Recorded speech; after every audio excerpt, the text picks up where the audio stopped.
Hello, this is Maciek the Diligent Linguist, and today I have something really exciting to show you.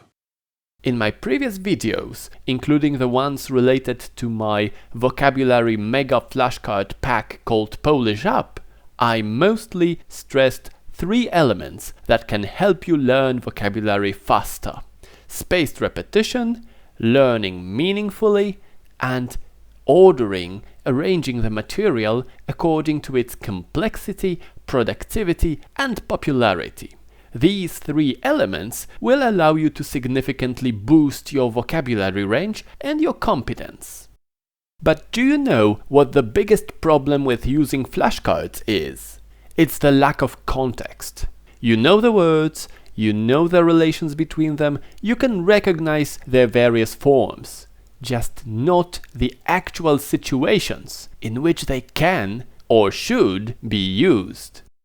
In ideal settings, immersion in a Polish-speaking environment could provide you with a virtually unlimited number of different, varied contexts. While learning in the classroom or perhaps online, alone or with a tutor, language in context is often presented using reading and listening-based tasks, or a combination of the two. A lot of materials are based on authentic texts and multimedia audiovisual content, and they often include social or cultural components and references. Both listening and reading are important receptive skills, and the use of carefully selected authentic materials provides us with a valuable source of comprehensible input. However, there is another fantastic source of context: computer adventure games. This genre of computer entertainment played a very important role in the development of my English vocabulary range and my familiarity with common expressions, language chunks, and even grammatical structures. Apart from context, you get an interactive environment in every game, even though it's not aimed at language learning in the first place. It's almost like a momentary immersion. For some time, you become part of an imaginary world, a different reality.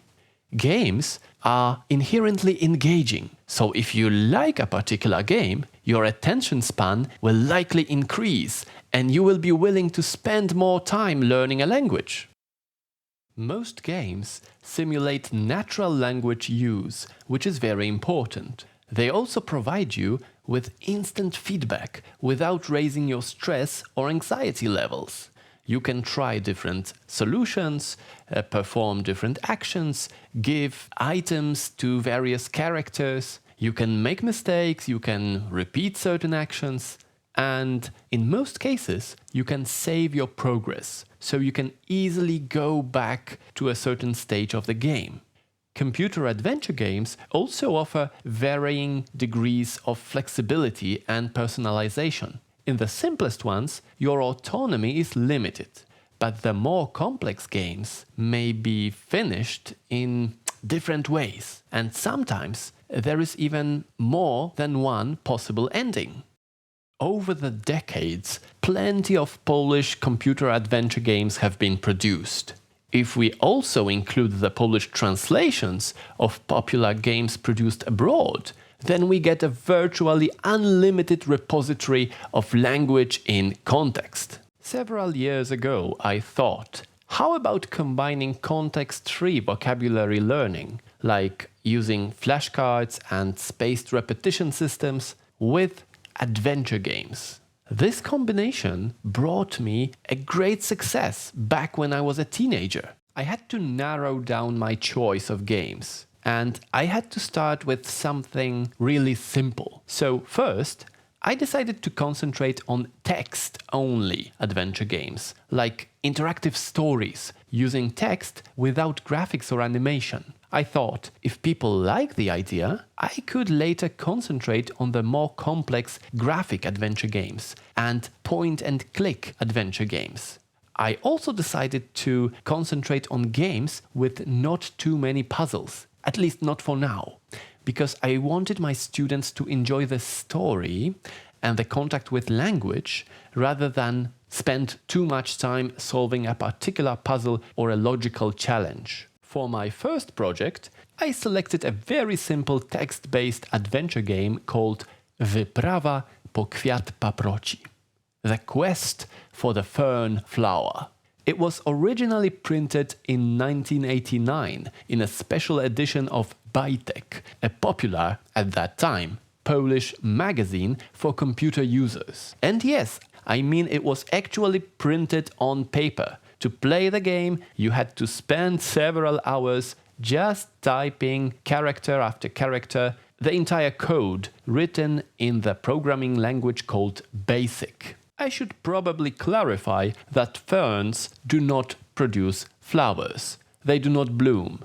However, there are fairy tales, stories or legends in the Polish folklore related to the mythical fern flower that only appears during the shortest night of the year, the night between the 21st and the 22nd of June.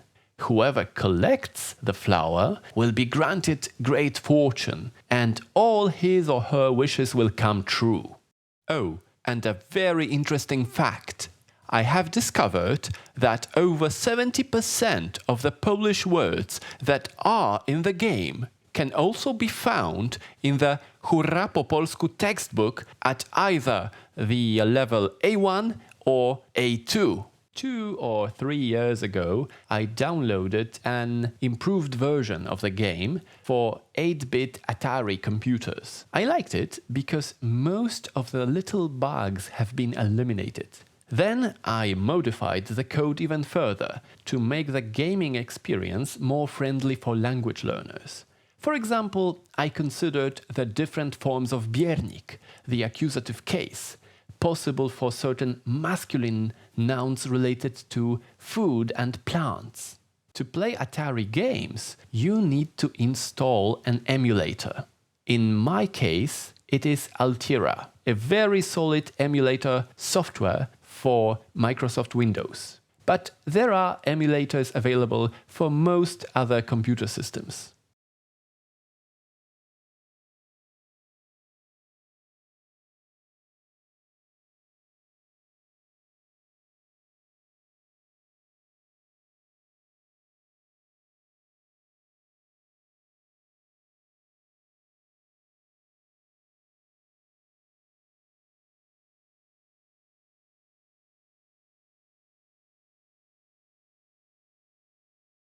Once I have the emulator in place, I need to add a collection of ROM images, small files with data and instructions that original old Atari computers required to start, to boot up. I'm going to download them from this website. You can find the link in the description. Now I'm going to place my ROM files in a folder inside my Altira installation. Make sure I tell the emulator where to find them. And I'm gonna be ready to emulate the old 8-bit Atari computers.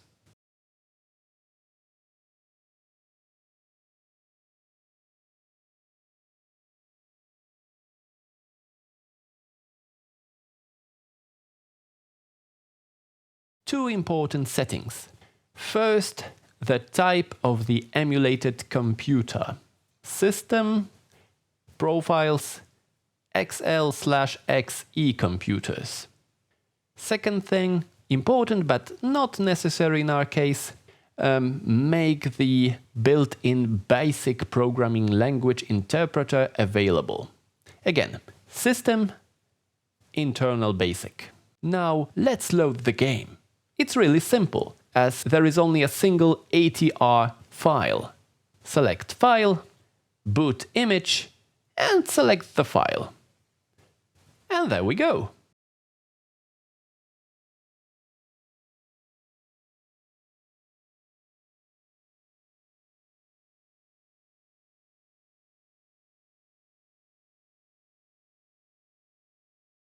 Now, the educational side of my little project. I carefully analyzed the entire text of the story, and I made a list of 235 Polish words that appear in the game.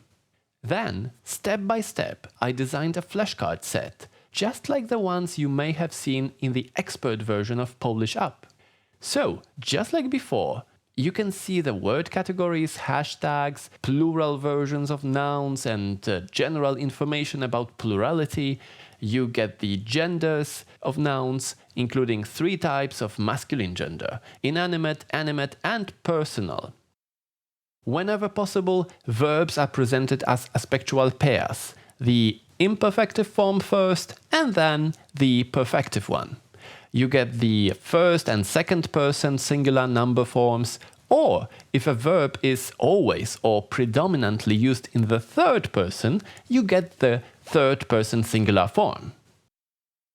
Adjectives are presented along with their gender-specific forms, including masculine personal plural form, if it exists.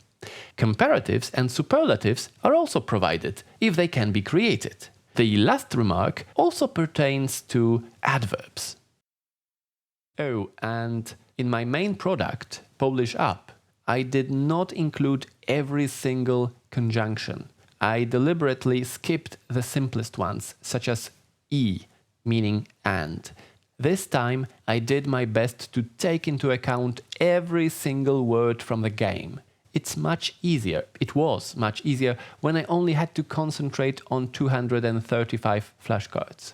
However, please remember that the focus of these cards is on the effective memorization of vocabulary, not on grammatical or syntactic explanation.